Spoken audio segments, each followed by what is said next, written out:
Ето какво си взехме от тоголто в Германия. Спаси храна.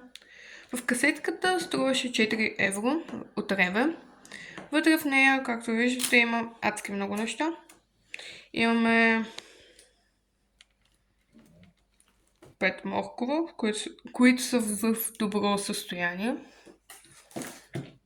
Имаме доста банани. Отгоре са леко почернели, но нищо им няма.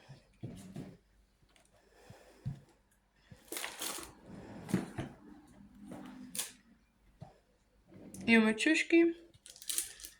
Тази е леко мека. Но все пак това е спаси храната, така че за да държи в доста добро състояние. Тук има още един морков. Имаме чери домати. Изглеждат в добро състояние.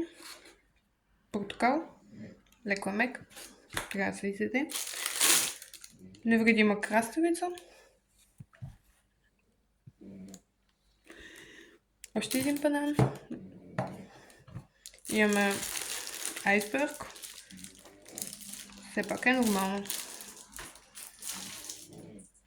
Имаме 2 ябълки, които са в отлично състояние. Имаме една единствена люта чушка. Киви, което е твърдо. 3 праскови.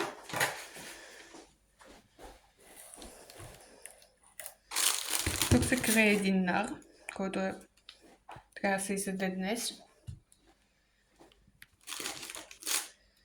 3 мандаринки, които са меки.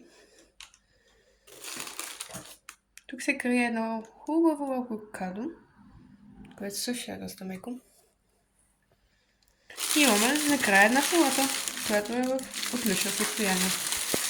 Това беше нашата малка покупка за 4 евро от тоголто.